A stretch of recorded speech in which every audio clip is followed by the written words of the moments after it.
Hello दोस्तों। प्राचीन भारत में स्थापत्य कला। आज हम बीपीएससी पूर्वावलोकन 2026 के घटना चक्र के इस सीरीज में आज हम पढ़ेंगे प्राचीन भारत में स्थापत्य कला। दोस्तों, प्राचीन भारत की स्थापत्य कला भारतीय सभ्यता, धर्म, राजनीति और समाज का दर्पण मानी जाती है। भारत में स्थापत्य का विकास सिंधु घाटी सभ्यता से प्रारंभ होकर मौर्य, गुप्त, दक्षिण भारतीय राजवंशों तथा मध्यकालीन मंदिर निर्माण परंपराओं तक निरंतर होता रहा है।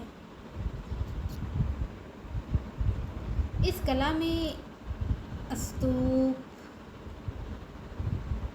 विहार,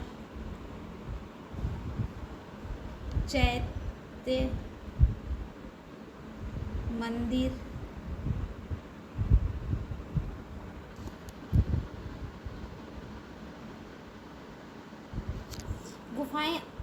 गुफाएं, स्तंभ, महल और नगर योजना जैसी संरचनाएं शामिल हैं। भारतीय स्थापत्य कला की विशेषता धार्मिकता, प्रतीकात्मकता, वैज्ञानिक निर्माण तकनीक तथा स्थानीय शैलियों का समन्वय है। दोस्तों, बीपीएससी जैसी परीक्षाओं में इस अध्याय से प्रमुख राजवंश, स्थापत्य शैली, मंदिर शैली, गुफा वास्तुकला और महत्वपूर्ण स्मारकों से प्रश्न पूछे जाते हैं। तो आइए हम इस अध्याय का संक्षिप्त सार देखते हैं कि सिंधु घाटी सभ्यता की स्थापत्य कला क्या थी। तो सबसे पहले देखते हैं कि सिंधु घाटी सभ्यता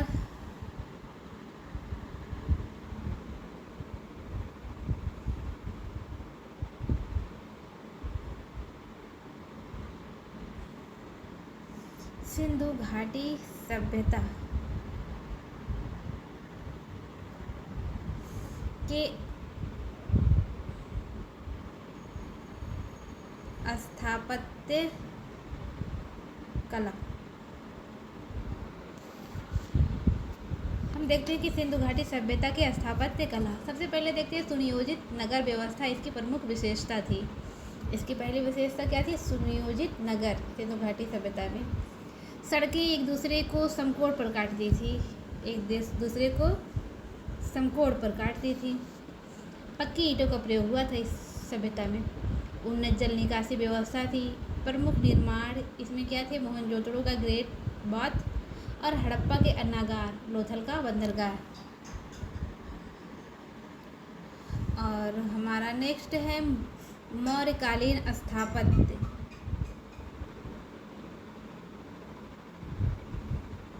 मौर्यकालीन स्थापत्य कला। इसमें सम्राट अशोक ने स्थापत्य कला को अत्यधिक बढ़ावा दिया। पत्थरों का व्यापक उपयोग शुरू हुआ और प्रमुख विशेषताएं इसकी थी अशोक स्तंभ, स्तूप निर्माण और शिलालेख। इसके बाद आता है बौद्ध स्तूप।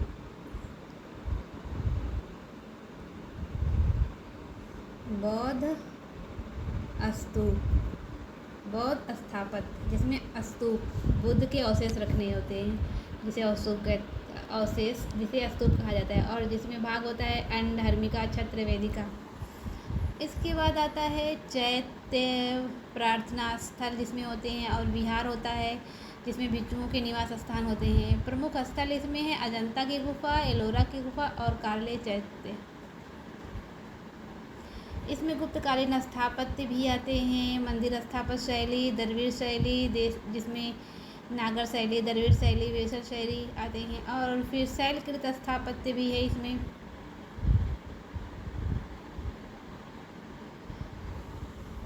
इस अगर आप एग्ज़ाम के पॉइंट ऑफ व्यू से देखेंगे तो इसमें मोहनजोदड़ो का जो ग्रेट बाथ है वो बहुत ही इम्पोर्टेंट है। और ये एक है सारनाथ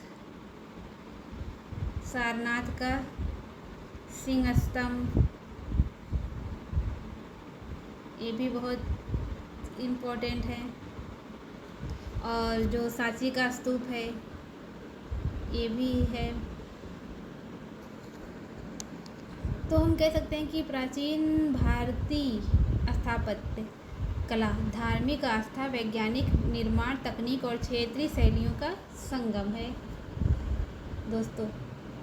तो हम प्राचीन भारत में स्थापत्य कला की घटना चक्र से PYQ देखते हैं जो अब तक UPSC में पूछे गए हैं।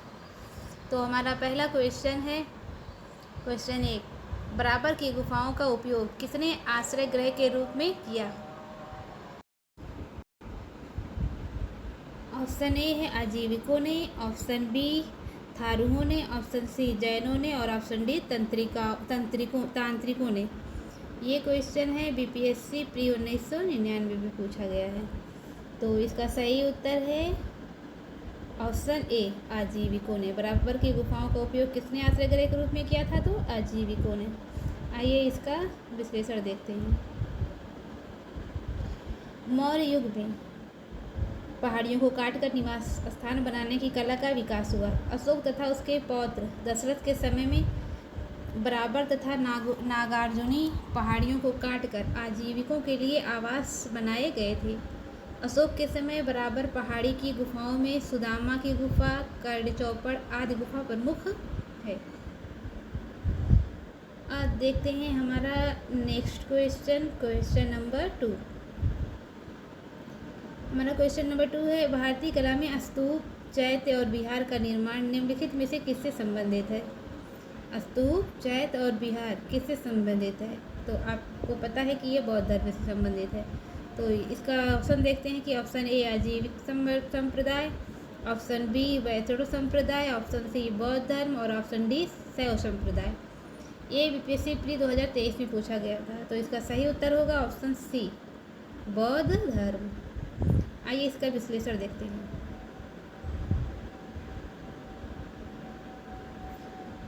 भारतीय वास्तुकला में स्तूप, चैत्य और विहार बौद्ध स्थापत्य के प्रमुख तत्व हैं। स्तूप एक गोलाकार समाधि स्थल है जिसमें मुख्यतः महात्मा बुद्ध और उनके प्रिय शिष्यों के शारीरिक अवशेषों को रखा गया है। स्तूप पूजा स्थल है किंतु इसमें पूजा कक्ष नहीं होते हैं। चैत्य प्रार्थना कक्ष होते हैं जिसमें पूजा के लिए एक कक्ष और एक स्तूप होता है। इसी कक्षा में बैठकर बौद्ध भिक्षु पूजा अर्चना करते हैं। विहार बौद्ध भिक्षुओं का निवास स्थान होता है जिसका उपयोग बौद्ध भिक्षु अध्ययन, आराम और ध्यान के लिए किया करते थे। नेक्स्ट क्वेश्चन है 3rd, क्या है? खजुराहो मंदिर स्थापत्य के निर्माण में सहयोगी थे। Option A Chandel, option B Gurjar Pratihar, option C Chahaman और ऑप्शन डी परमार। ये BPSC प्री 1999 में पूछा गया था। तो इसका सही उत्तर होगा चंदेल। आइए हम इसका देखते हैं विश्लेषण। इसका उत्तर क्या है? उत्तर ए सही। इसका विश्लेषण है, मध्य प्रदेश के छतरपुर जिले में स्थित खजुराहो में चंदेल राजाओं द्वारा निर्मित मंदिर आज भी चंदेल स्थापत्य की उत्कृष्टता का बखान कर रहे हैं। इन मंदिरों का निर्माण मुख्यतः 10वीं से 11वीं शताब्दी के मध्य 950 से 1050 ईस्वी के बीच कराया गया था। यहाँ के मंदिरों में कांदरिया महादेव मंदिर सर्व प्रमुख हैं। नेक्स्ट क्वेश्चन है 4th, कला की गांधार शैली निम्न समय में फली फूली। ऑप्शन ए कुषाणों के समय, ऑप्शन बी गुप्तों के समय, ऑप्शन सी अकबर के समय और ऑप्शन डी मौर्यों के समय। तो ये क्वेश्चन 38 BPSC प्री 1992 में पूछा गया है। तो इसका सही उत्तर होगा ऑप्शन ए कुषाणों के समय। आइए इसका विश्लेषण देखते हैं। इसका सही उत्तर क्या है? Option A. तो इसका विश्लेषण देखते हैं कि कला की गांधार शैली का विकास प्रमुख रूप से कुषाणों के समय हुआ। इस कला के अंतर्गत बुद्ध की प्रतिमाओं का व्यापक रूप से निर्माण किया गया। आइए हम नेक्स्ट क्वेश्चन देखते हैं कि नेक्स्ट क्वेश्चन क्या है। बुद्ध की प्राचीनतम प्रतिमा किस शैली में प्राप्त हुई है? ऑप्शन ए गांधार शैली, ऑप्शन बी मथुरा शैली, ऑप्शन सी मौर्य शैली, ऑप्शन डी गुप्त शैली, और ऑप्शन ए उपर्युक्त में से कोई नहीं या उपर्युक्त में से एक से अधिक। ये बीपीएससी री एग्ज़ाम 2020 में पूछा गया है। तो इसका सही उत्तर होगा ऑप्शन ए गांधार शैली। आइए इसका विश्लेषण देख लेते हैं कि क्या है। इसका सही उत्तर ए है।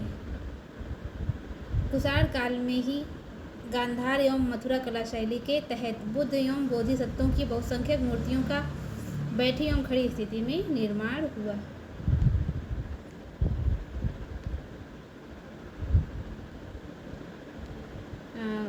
फिर वीएस अग्रवाल के मतानुसार सर्वप्रथम मथुरा में ही बुद्ध मूर्तियों का निर्माण किया गया, जहां इसके लिए पर्याप्त आधार था। वेनसोंग के विवरण के अनुसार बुद्ध की प्रथम प्रतिमा कौशाम्बी में बनी थी, परंतु अनेक विद्वान महात्मा बुद्ध की प्रथम प्रतिमा के निर्माण का श्रेय गांधार कला को देते हैं। बिहार लोक सेवा आयोग द्वारा जारी अपने अंतिम उत्तर पत्रक में विकल्प ए को ही सही विकल्प के रूप में स्वीकार किया है। क्वेश्चन नंबर 6 देखते हैं। झांसी के पास देवगढ़ का मंदिर और इलाहाबाद, जिसे प्रयागराज आज कहा जाता है, के पास गढ़वा मंदिर में बनी मूर्तियाँ किस कला के महत्वपूर्ण अवशेष हैं? ऑप्शन ए मौर्य कला, ऑप्शन बी गुप्त कला, ऑप्शन सी राष्ट्रकूट कला, ऑप्शन डी उपर्युक्त में से एक से अधिक या उपर्युक्त में से कोई नहीं। ये भी बीपीएससी प्री 2024 में और 2023 में पूछा गया है। तो इसका सही उत्तर होगा ऑप्शन बी गुप्त कला। आइए इसका हम विश्लेषण देखते हैं। देवगढ़ का दशावतार मंदिर, जो वर्तमान में उत्तर प्रदेश के ललितपुर जिले में अवस्थित है, ये गुप्तकालीन मंदिर है। वहीं इलाहाबाद प्रयागराज में गढ़वा किले में स्थित गढ़वा मंदिर भी गुप्तकालीन है। क्वेश्चन नंबर 7 है। बोधिसत्व पद्मपाणि की पेंटिंग स्थित है कहाँ पे? ए बादामी में, ऑप्शन बी बाग में, ऑप्शन सी एलोरा में या ऑप्शन डी अजंता में। ये बीपीएससी प्री 2023 में पूछा गया था। तो इसका सही उत्तर होगा ऑप्शन डी अजंता में। इसका हम विश्लेषण देख लेते हैं। बोधिसत्व पद्मपाणि की पेंटिंग अजंता में स्थित है। ध्यातव्य है कि यह असाधारण भित्ति चित्र लगभग 5वीं से 6वीं शताब्दी ईस्वी के मध्य का है, जो अजंता के चट्टानों को काटकर बनाए गए बौद्ध मठ के आंतरिक भाग में संरक्षित है। यह राजसी और दैवी स्थिति दोनों के संकेतक के रूप में पहने जाने वाले विस्तृत मुकुटों का एक प्रारंभिक दृश्य प्रमाण प्रदान करता है। तो क्वेश्चन 8, निम्नलिखित अभिलेखों में से किसमें विधवा दहन का उदाहरण उल्लिखित है? ऑप्शन ए समुद्रगुप्त का एरड़ पाषाण अभिलेख, ऑप्शन बी बुद्धगुप्त का एरड़ स्तंभ लेख, ऑप्शन सी भानुगुप्त का एरड़ स्तंभ लेख या सी तोरमाड़ का एरड़ वराह अभिलेख। ई उपर्युक्त में से कोई नहीं या उपर्युक्त में से एक से अधिक। ये बीपीएससी सीडीपीओ में पूछा गया है 2018 में। तो इसका सही उत्तर है ऑप्शन सी भानुगुप्त का एरड़ स्तंभ अभिलेख। आइए इसकी व्याख्या देखते हैं। भानुगुप्त के एरड़ अभिलेख से विधवा दहन अर्थात सती का उदाहरण मिलता है। इसी अभिलेख में भानुगुप्त के मंत्री गोपराज के युद्ध में मृत्यु हो जाने के बाद उसकी पत्नी के सती होने का उल्लेख है। यह अभिलेख 510 ईस्वी का है। एरड़ मध्य प्रदेश के सागर जिले में स्थित एक ऐतिहासिक गांव है, जो बीना और रेवता नदियों के संगम पर स्थित है। क्वेश्चन 9 है। खजुराहो मंदिर स्थापत्य के निर्माण में सहयोगी थे। Option A Chandel, option B Gurjar Pratihar, option C Chahaman और option D Parmar. BPSC pre 1999 में पूछा गया है। इसका सही उत्तर होगा ऑप्शन ए चंदेल। इसका हम एनालिसिस करते हैं कि खजुराहो के अधिकांश मंदिर चंदेल राजाओं के समय 950 से 1050 ईस्वी, ये चंदेलों का मुख्य काल है, किंतु इसके पूर्ववर्ती और परवर्ती काल में भी मंदिरों का निर्माण हुआ है, के बीच बनाए गए हैं। यहाँ के मंदिरों में कंदरिया महादेव का मंदिर सर्वोत्तम है। खजुराहो मध्य प्रदेश के छतरपुर जिले में स्थित है।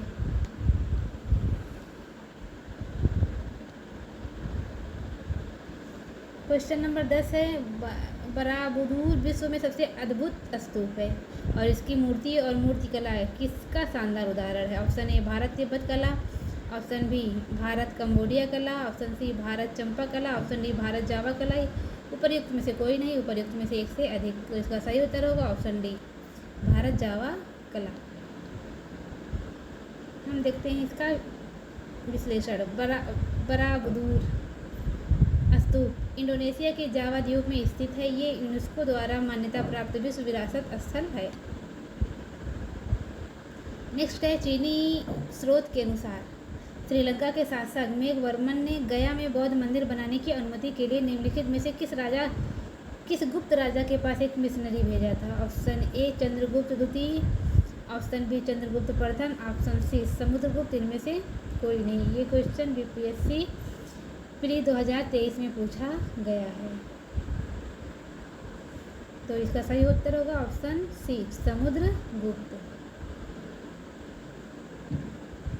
तो आगे देखते हैं कि मेघवर्मन ने गया में एक बौद्ध मंदिर बनाने की अनुमति के लिए समुद्रगुप्त के पास एक दूत भेजा। समुद्रगुप्त ने सीलोन, जिसे श्रीलंका के बौद्ध राजा मेघवर्मन को बोध गया में एक मठ बनाने की अनुमति दी। आगे है दक्षिण भारत, चोल, चालुक्य, पल्लव एवं संगम युग। तो हम ये अध्याय कल की क्लास में इसके PYQ और इससे इस चैप्टर के बारे में पढ़ेंगे। आज के लिए बस इतना ही। अगर आपने अब तक मेरे और वीडियो नहीं देखा है तो मेरे प्लेलिस्ट में जाइए और बीपीएससी पूर्वावलोकन घटना चक्र 2026 की इस बुक को कम्प्लीटली फुल एनालिसिस के साथ रीड करिए, जो मैं आप लोगों को पढ़ा रही हूँ। अगर नेक्स्ट वीडियो कल हम अपलोड करेंगे दक्षिण भारत, चोल, चालुक्य, पल्लव एवं संगम युग। ये हम कल की क्लास में करेंगे। तो आज के लिए बस इतना ही। धन्यवाद।